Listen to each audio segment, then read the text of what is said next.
89 વર્ષીય ગૌસેવક જેરામભાઈ ઉસ્તડિયાનું ભવ્ય સન્માન કર્મશીલ ગ્રુપ કેશોદ દ્વારા યોજાયો વડીલ વંદના કાર્યક્રમ વિવિધ સંસ્થાઓએ વ્યક્ત કર્યો માનભાવ શ્રીમતી મધુબેન ડી દેવાણી પ્રતિભા પ્રતિષ્ઠાન સંચાલિત કર્મશીલ ગ્રુપ કેશોદ દ્વારા વડીલ વંદના કાર્યક્રમનું સુંદર આયોજન કરવામાં આવ્યું હતું। કાર્યક્રમમાં વર્ષોથી નિસ્વાર્થ ભાવે ગૌસેવા સાથે જોડાયેલા કેશોદના ગોપી ગૌસેવા ટ્રસ્ટના માર્ગદર્શક અને 89 વર્ષીય ગૌસેવક જેરામભાઈ ઉસ્દડિયાનું ભાવભીનું સન્માન કરવામાં આવ્યું હતું। કાર્યક્રમ દરમિયાન જારામ મંદિર, ભારત વિકાસ પરિષદ, આઝાદ ક્લબ, લોહાણા મહાજન સહિત અનેક સામાજિક સંસ્થાઓ અને આગેવાનો ઉપસ્થિત રહ્યા હતા।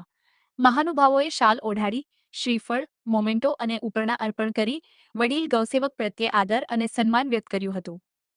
કર્મશીલ ગ્રુપના ડી દેવાણીએ જણાવ્યું હતું કે સમાજ અને સેવાકીય ક્ષેત્રે વર્ષોથી કાર્યરત વડીલોનું સન્માન કરવું એ સમાજની સંસ્કૃતિ અને ફરજ બંને છે। આવા સન્માનથી સેવાભાવી લોકોને નવી પ્રેરણા અને ઉર્જા પ્રાપ્ત થાય છે। કાર્યક્રમમાં વિવિધ સંસ્થાઓના પ્રતિનિધિઓ, આગેવાનો અને સેવાભાવી લોકો મોટી સંખ્યામાં હાજર રહ્યા હતા। સમગ્ર કાર્યક્રમનું સંચાલન ભૂપેન્દ્ર જોશી દ્વારા કરવામાં આવ્યું હતું। અંતે ઉપસ્થિત મહેમાનો અને આગેવાનો દ્વારા સહભાગિતાપૂર્વક અલ્પાહાર લેવામાં આવ્યો હતો।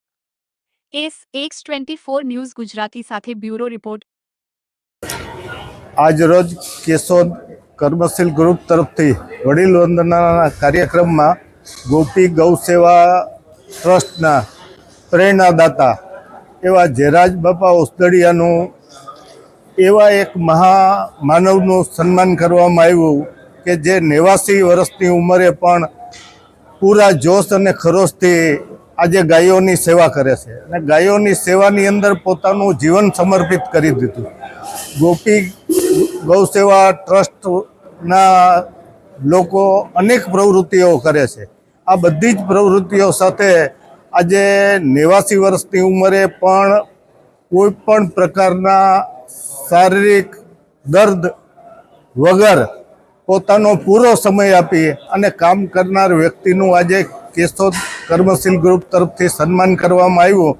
ત્યારે બહોળી સંખ્યાની અંદર જુદી જુદી સંસ્થાઓ અને વ્યક્તિઓ હાજર રહી અને કર્મશીલ ગ્રુપની સાથે જોડાઈ અને જેરામ બાપા ઉસ્દડિયાનું સન્માન કરવામાં આવેલ છે।